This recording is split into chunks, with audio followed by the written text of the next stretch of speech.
afternoon, and thank you for joining us on Across the Fence. I'm Jolie Whitney. As we near the holidays, you'll likely hear the term food security around stories of food donation, hunger, and the economy. Today, we want to define our terms, as the saying goes, and talk about food security, its meaning, but also its implications for more than just individuals. Vermont has developed a roadmap for food security, and over the next 2 days, we're going to discuss what that roadmap looks like, the stops along the way, and if the destination is even achievable. Becky Warren is the Food Security Coalition Manager for the Vermont Sustainable Jobs Fund. She's helped develop this document, Food Security in Vermont, Roadmap to 2035. Welcome to our program. Thank you for having me. We're happy to have you. So let's jump in and define our terms here. Can you tell me what food insecurity or security is? Yeah, so the Vermont Security Roadmap is a new action plan to ensure everyone in Vermont has the food they need at all times. And so in making the roadmap, we wanted to think about the United Nations definition because it's a positive definition for understanding what a food secure Vermont will be like. And we know that Vermont will be food secure when all people at all times in Vermont have physical, social, and economic access to food that's safe and sufficient and nutritious and meets their dietary needs and food preferences for an active, healthy life. So it's a long definition, but it really looks at how will we know when that day comes when everyone in Vermont is food secure in a positive way. Sure, and if I maybe don't fit every single part of that definition, am I still considered food secure? Yes, and it's interesting in this definition that I just shared with you, we're looking at all people in at all times in Vermont. And so that's different than looking at an individual person and more looking at how are we doing as a society? How are we doing in the community with people's food needs? And in the US, we tend to, the measurements about food insecurity are about individuals and look more at, did you have enough food in the last week, in the last year? Did you have enough money to get the food that you needed? And if people don't have the food that they need, they might be skipping meals or buying food that's not sufficient to their caloric needs. And if that's the case, if you or any of the listeners know anyone who is in that situation, there are a lot of food resources in Vermont to get assistance, and folks should call 211. And that's the hotline where you'll be able to find out where is food near you, what kind of food programs can you get eligible for, and those types of things. Sure. And sometimes it's more an issue of quality than quantity. Can you talk about how nutrition plays a role? Yeah. I think, to be healthy and to live a full, happy life, and our bodies need a well-rounded diet. And I'm not a dietitian. In Extension, you have so many amazing, well-trained people who could really dive into the nutritional aspects of food. But there are circumstances where you might have a large volume of food, maybe by weight, or your pantry might be full, but it's not nutritionally sufficient to keep you healthy. And so people can actually become malnourished when they might be taking in a lot of calories, but if it's not nutritionally diverse, if we're not getting the protein and the carbohydrates, then so that's where nutrition can really lead into a food insecurity situation. Sure. And let's talk a little bit about how food insecurity kind of overlaps with some other issues that Vermont's facing, like maybe housing insecurity or a livable wage. Can you talk about that relationship? Oh yeah. Well, food is something we buy. And so like housing and heating oil and car payments and childcare, it's all part of what we need to account for in our budget with the wages or, all the different financial resources we might have. And unlike something like a car payment or heating or a rent bill, food is something that's flexible, right? You could spend more or less money on food. And so that's really where it comes into being sort of very intermingled with all those other day-to-day basic needs that we have. And is that if you're facing a financial a situation where you really don't have enough money to cover all your basic needs, food is the one that you can spend less money on. And so it's very deeply related to all those other economic parts of our lives. Sure. And in this planning, we're looking at kind of sourcing food from a local area. Is that right? Is buying local kind of a part of this food security? Yeah, because Vermont's food security depends on our thriving farms. And our farmers are growing the food that we need. And I think growing up in Vermont, like I did, that Vermont farms are here to feed our communities, and they really want to be providing food security for us all. And in Vermont, us as Vermonters, we spend about 10% of our food budget on local food as a state. I don't mean us individually. And so that's really great. And the more that we can do that, the more that we're sharing our economic benefits with our farmers, and they'll be able to stay around and keep thriving with us and providing the food that they want to provide to our communities. And that's just part of our life here.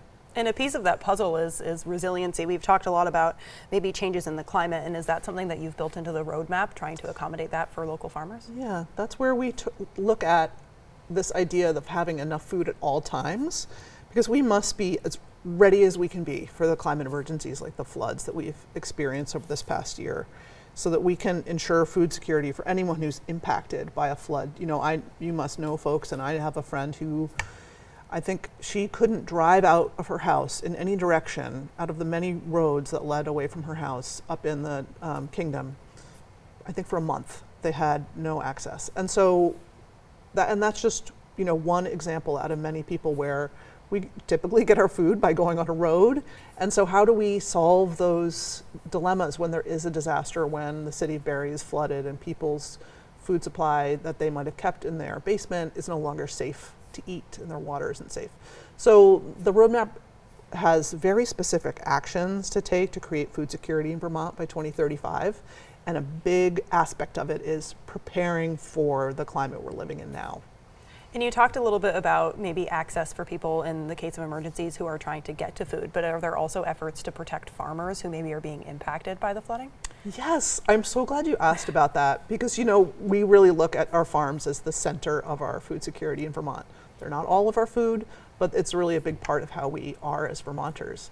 And the floods that have been happening, the droughts that have been occurring, the pandemic, you know, these have all impacted on, you know, our producers on top of the tough market situation they're already in. So definitely in the roadmap, we're looking at what are ways that the state can ensure that farms have the resources they need to recover from climate impacts, and how can we value our farms? You know, Vermont has a lot of small farms. Our landscape makes the appropriate farm for Vermont a pretty small farm that might be in a floodplain, might be a small hill farm, these, you know, big dairy farms that are really struggling with national food prices. So what can we do in Vermont to make sure that we have farms have food here? You know, I think we were all so excited during the pandemic. I mean, I know in my community, and I live down in the Upper Valley, folks were just so excited about the opportunity to face empty grocery shelves, but then know that they had a farmer down the road who could supply their eggs, their beef, whatever it might be. And we were so lucky in that. And so the roadmap lays out ways that we can continue to have that in Vermont. Yeah, absolutely. During the pandemic, it was the first time my family got a CSA. Oh, so, yeah, that's absolutely. amazing. Yeah. Right, classic. And let's talk a little bit. We just came out of an election earlier this month. So what Yeah. role do elected officials have in this kind of complicated and nuanced topic? Yeah, so elected officials have a great role. They can make policy choices that help ensure food security in Vermont. And part of the role of my group, the Vermont Food Security Coalition, is to help them understand what those choices are. So for example, one really great choice that legislators will be able to think about this coming session is to partner with the Vermont Food Bank and think about exactly what we were just talking about. During a disaster, how do we make sure that we have all the food that we need in state to get it rapidly to somewhere where there is a food security problem? So for example, you know, Barrie floods, people need water, they need fresh food.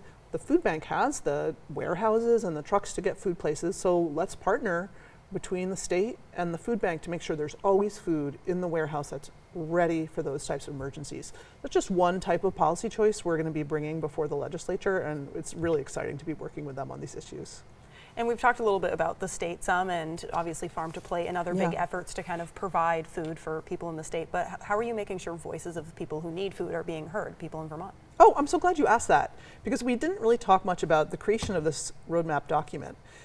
One thing that we know in Vermont is that the experts are the communities who are taking action to create food security for themselves, for their neighbors, and it was that expertise that we brought into this roadmap document. So we had partners at the Agency of Agriculture and the Department of Health really invested in all these topics we've been discussing. But then we knew, okay, the experts who know where we're finding success in Vermont at shoring up our food security and where we're having barriers, that's Vermonters. And so this document comes out of a 2-year process where we went around the state and heard from people about how can we create food security in Vermont. So the voices are in here, and we do have a lot of quotes, but also all the action items, all the strategies are coming out of those statewide conversations. Yeah, and people were willing to talk, and they kind of told you how they saw it, isn't that right? People were really excited. You know, Vermont, we solve our own problems. I think that's a Vermont trait. And so people really have some great experience to share about, this is what we're doing in our town, this is what we believe. We know in Vermont we have the resources to create food security, so let's do it.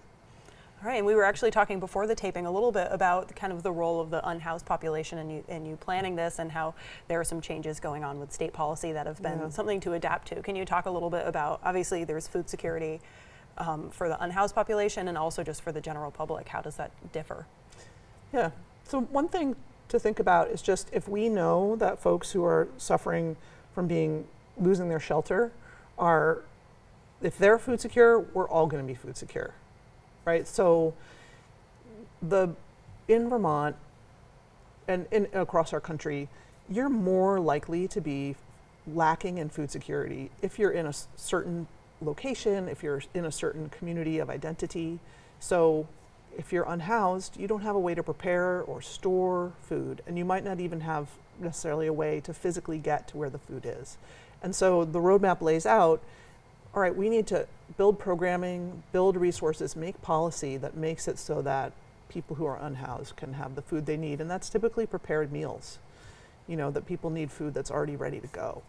And so one opportunity, we were talking about the legislature, what kind of choices they can make. There's an option in Vermont to have our SNAP benefits. So 3 Squares Vermont, long ago those were called food stamps. There's an option Vermont can take to have people be able to use their 3 Squares benefit at restaurants. And that would be an amazing, easy step that would open up some food access for folks who don't have a kitchen, can't prepare their own food. So it's just one of the many, many items that's in the roadmap that we're looking forward to working with the legislature on. Absolutely, and like you said, there's kind of a lot to this, and so we're actually going to talk about this tomorrow and talk a little bit more about the goals for the project. Yes. So thank you so much for joining us today, but we will see you all tomorrow. Thank you so much for joining us today. That takes care of our Across the Fence. Again, make sure you tune in tomorrow. My name's Jolie Whitney. Have a good one.